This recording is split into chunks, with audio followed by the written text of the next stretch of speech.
What's up, my darling witches? It's me, Luna, on a casual Friday with another unboxing for you. And if you are new to my channel, welcome. If you are not new to my channel, welcome back. To all my viewers and patrons, thank you so much for the support that you give me.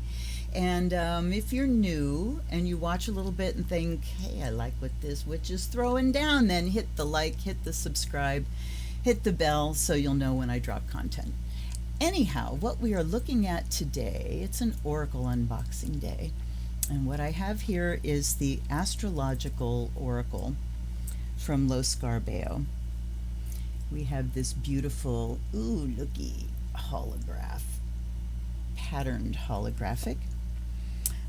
We have many languages down here saying Astrological oracle cards. Same there. Linnea Weatherstone is the author here. Yippee! I love her writing. The artwork is Antonella Castelli. I know that name too. I'd like to look at what other decks she's done. This is, as I said, from Lo Scarabeo, and on the back we have, in all the languages, the wisdom of the stars in everyday living. In 22 Art Nouveau cards, feelings and intuition indicate the path towards the spirituality of the stars. So I'm assuming that we have 10 planets and 12 signs. And that's all. So let's see. We've got a nice two-part sturdy box, as is the mode du jour.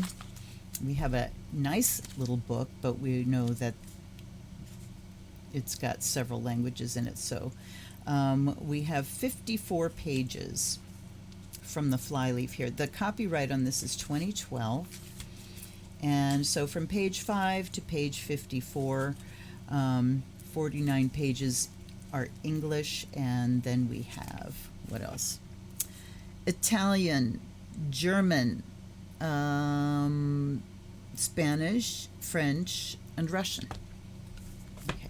I've noticed lately that some more recent LS decks don't have German, and I don't know why. We have a little ribbon pull to get the things out of the box, and we have silvering.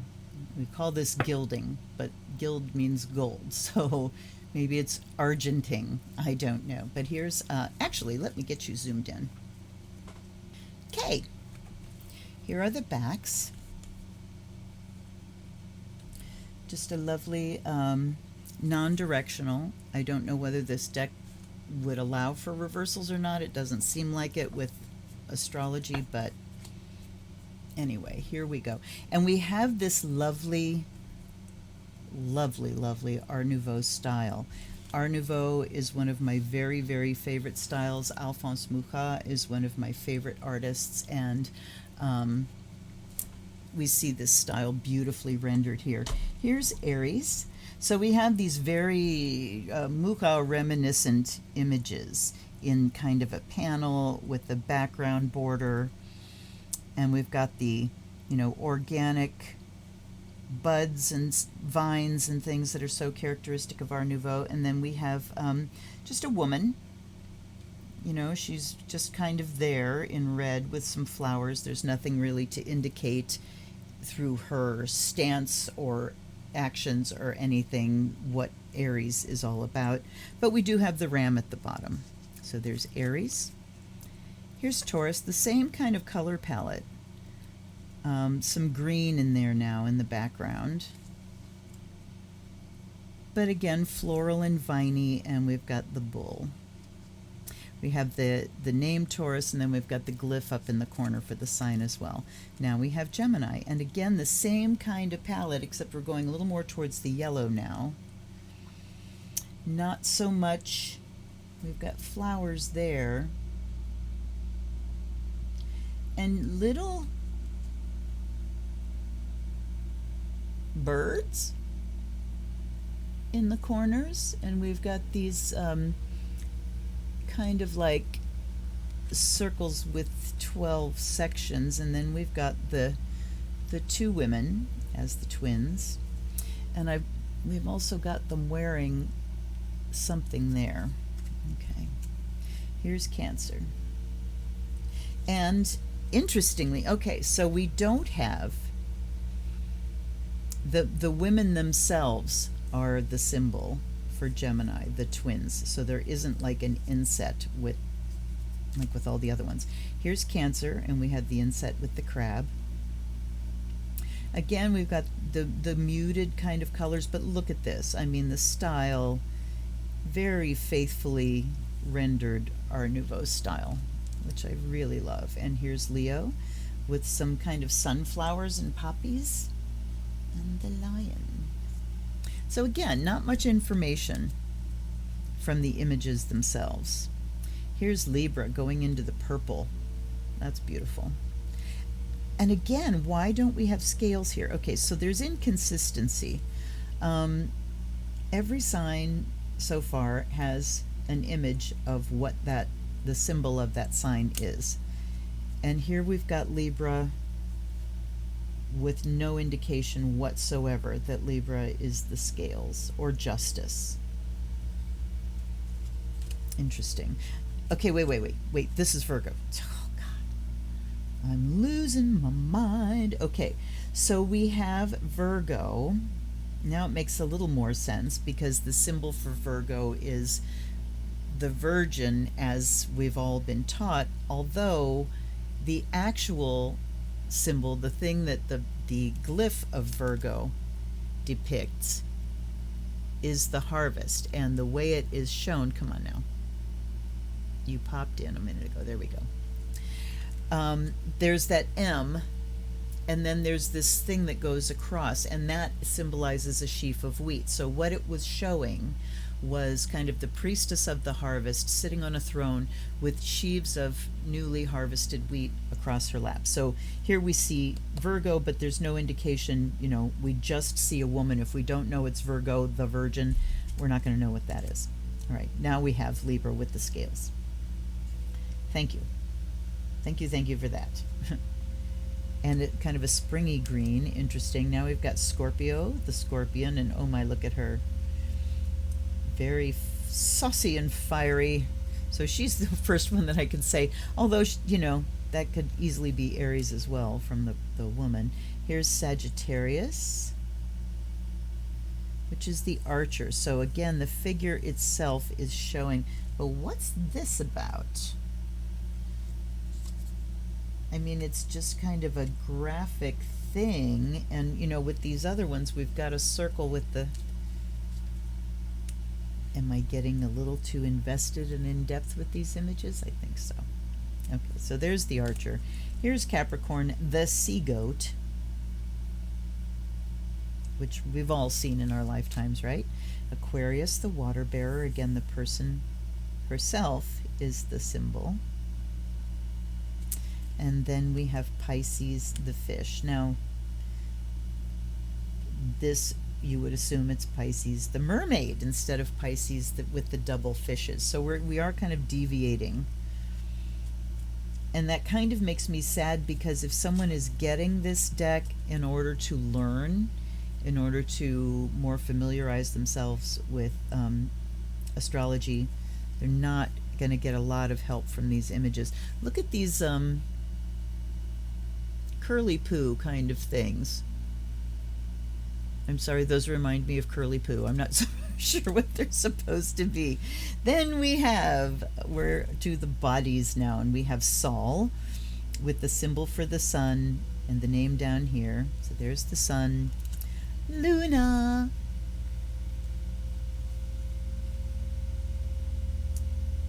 Again, beautiful artwork, absolutely beautiful. Look at the moths and the sun. We've got sunflowers everywhere, of course. Then we have Mercurius. So interesting, we're going with the Roman names here, the Latin names. There's Mercury, the first male in the deck, I should say, holding his kind of a caduceus, wings on his helmet. Venus, Mars, and again we've got the glyph up in the corner, the warrior. Jupiter with an eagle, interesting. And then Saturnus. Okay, so it's I'm thinking about Jupiter, Mars, Venusius. I don't know.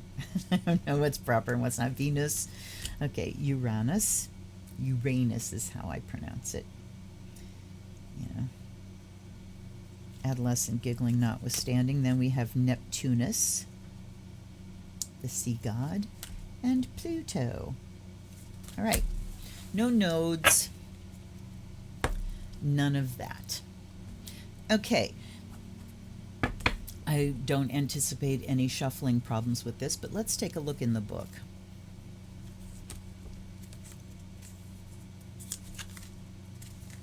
We have kind of slick, glossy-ish pages, so it's not a cheap book by any means. And we don't have any... This is what we get for introduction, so I will read that. Pardon me. Is your destiny determined by the stars? For millennia, people have looked to the heavens for guidance here on Earth. Perhaps because we too are made of cosmic stardust, we feel the connection between the patterns in our lives and the patterns seen in the night sky.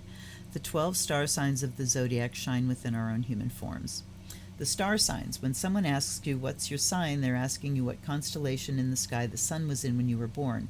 These constellations or star signs are often generalized by date, such as saying that if you were born from June 19 to July 20, you are a Cancer. Although the zodiac is a wheel with no real beginning or end, it is traditional to begin with Aries, the sign that heralds the coming of spring.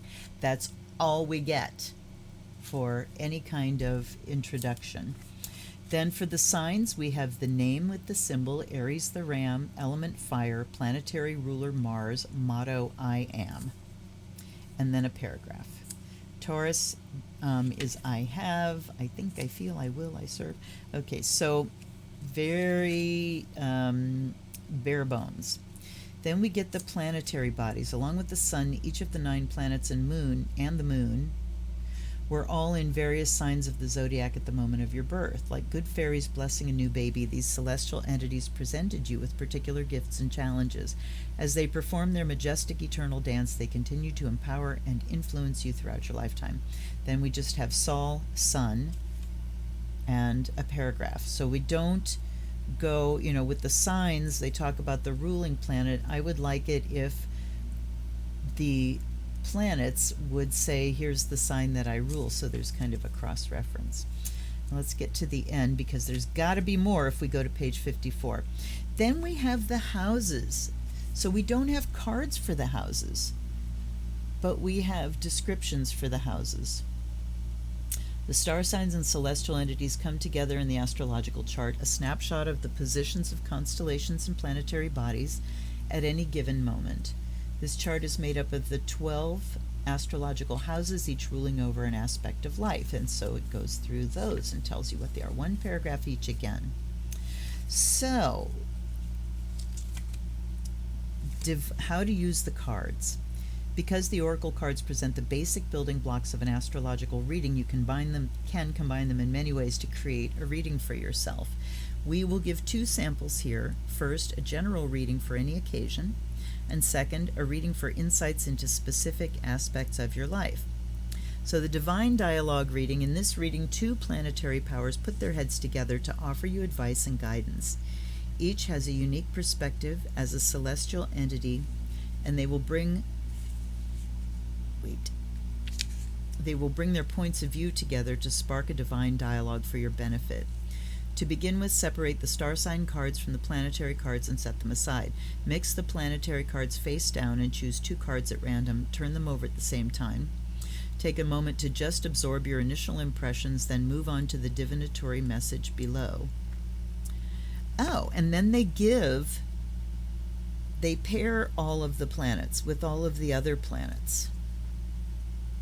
In addition to absorbing the simple message on its own, you can use it as a starting point for journaling or meditation. Imagine how the dialogue could continue or what each planetary power might offer you as a gift. Note, the names of the planetary bodies are listed both ways for your convenience. For example, you can look up Neptune and Mars or Mars and Neptune to find the same message. So, we go through all of those, and then we have a circle of houses reading. The astrological houses are the basis for this reading. Placing the cards within this framework helps you understand your present situation and consider how to proceed for the future. And it shows you how the houses appear, starting over here and going counterclockwise. To begin your reading, separate star sign cards from planetary cards. Mix the star sign cards, choose one at random. Place it at house 1 on the wheel. Then place the rest of the star sign cards in a circle in their correct zodiac order. Okay, listed above. Place the rest of the star sign cards in a circle. Okay, mix them up. Place them one at random, goes on house 1. Listed above. Okay, I don't see. Listed above must mean listed, way back at the beginning of the book. For example, if you chose Virgo for house 1, then house 2 would be Libra. So you're mixing the cards up, and then you have to unmix them and put them in order to go around the wheel. This technique mirrors what happens in an actual astrological chart.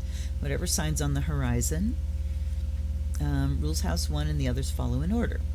Next, choose which house best represents your question or concern. And then it gives you a synopsis review of what the houses mean. Mix the planetary cards and choose one at random, placing it in the appropriate house. Then read the divinatory meaning for the combination of sign and planetary card. So you're setting up all 12 signs, but I forgot that was on. Hi, my guides are here. That's just my guides checking in. Are you bitching too? Okay, if your question is about a new romance, this is house 5. So you just read the planet in the house. And then we have divinatory meanings for each planet in all of the signs. And that's that. I think we're going to do the 2 planets together. One. I mean, this really is bare bones. So let's separate. It seems that you're always going to separate them. And again, I am sad that we only have 10 of the planetary cards. I wish they had included the North and South node, and if you're not astrologically inclined, the nodes are not planetary bodies, they are points in space, and they are the point at which the moon crosses the path of the sun. So the sun travels the same path through, that belt, right? But the moon does this wonky thing. Sometimes it's like this way, sometimes it follows the same path as the sun, and sometimes it's, it tips back and forth, which is called declination. And when it follows the same path as the sun, that's when we get the eclipses, because they're on the same plane, but then the moon does this wonky thing. And the nodes show that point at which the moon crosses the path of the sun, which changes, just like the planets change their position. But that would give us 12 to match these 12 cards, and you could lay out the 12 signs, and then you could put one in each house and get a really deep and comprehensive meaning. But with only 10 or 8 of these, 10 of these, with only 10 of these, you can't do that, because what are you going to leave blank? Which house are you going to leave out? Houses, So I'm kind of disappointed in that. You missed an opportunity there.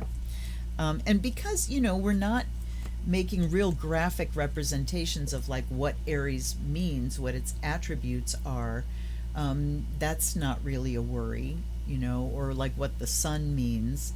They could have just done 2 figures for the nodes or made it graphic or whatever. Anyway, let's do, because I don't want to shuffle these up and then unshuffle them. We're going to do the planetary one. Let's light something. Let's set something on fire. All right, we're going to light the charcoal. And then we are going to light the sage. And give these a bit of a smoke cleanse.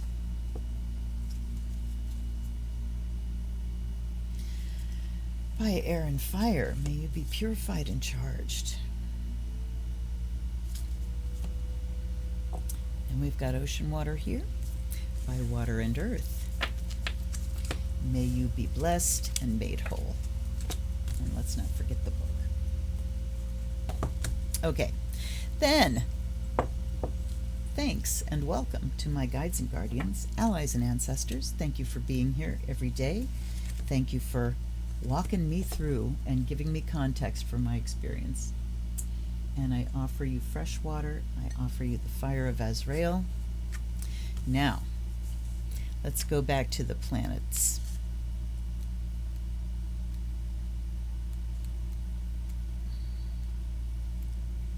Okay. Mix them and place them face down and choose 2 cards at random. So that sounds like a spread and pull kind of thing, right? Let's, I mean, it would be fun to just, I guess you could do, mix up the planets, mix up the houses, and just start turning them over in pairs and reading them.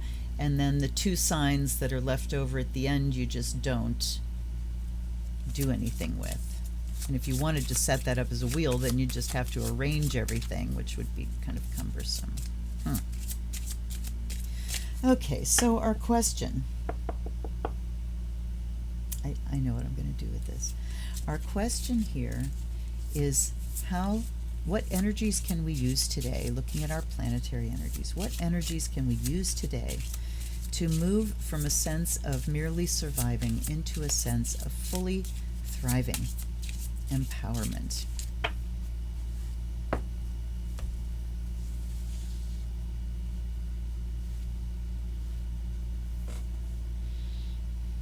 want that one.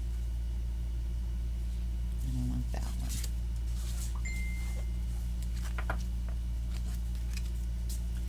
So we have come up with Jupiter and Neptune. Interesting, because these are the original ruler of Pisces and the new ruler of Pisces, the current ruler. But let's look at them together, Jupiter and Neptune. Deep undercurrents of spiritual power are at your disposal. Believe in yourself and draw upon this divine strength. Sorry, I got an itch. Now I'm curious as to whether we get the exact same message here. Deeper underground. Yes, we get the exact same message regardless of which way we look it up. So, divine strength, spiritual power. So how do we do this? We go to our spiritual practice. I mean, this is like super quick answers here. But what I'm going to do is separate these planets now and pick a sign for each one. Let's put these kind of more over this way.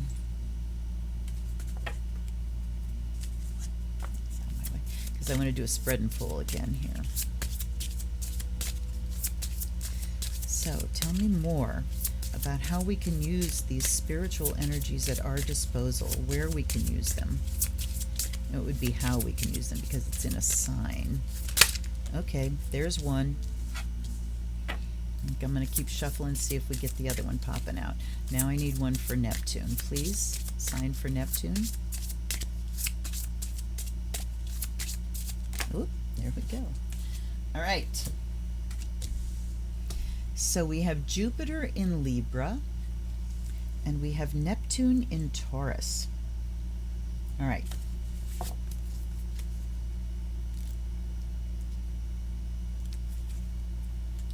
Jupiter in Libra says, accept leadership with grace. That's all. Okay. Accept leadership. Sorry, my foot was stuck. Accept leadership with grace. Those of you that have been my viewers for a while know how squirrely I am. So, all right.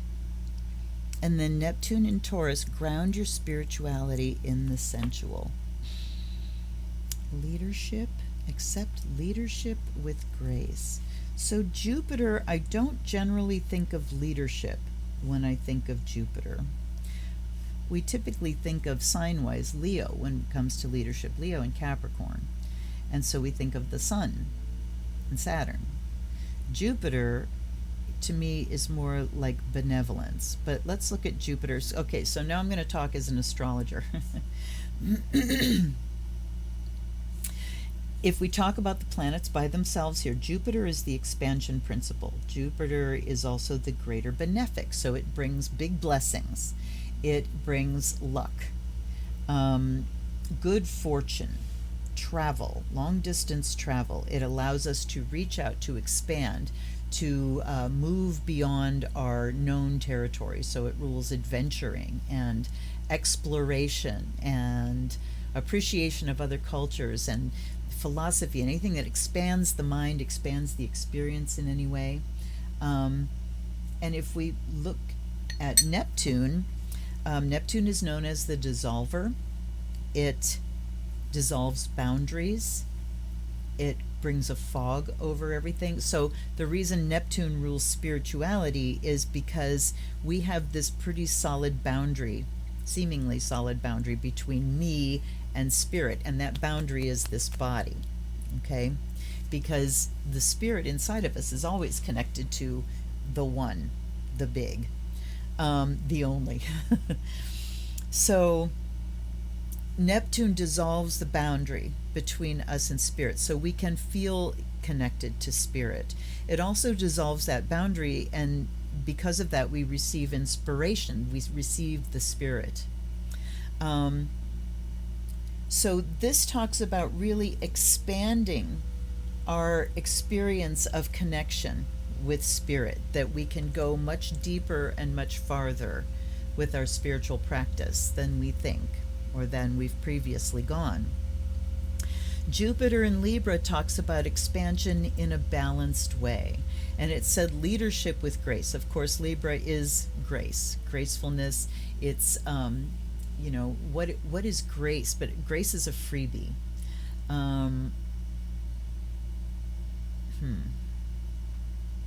I would just say expansion needs to be in a balanced way.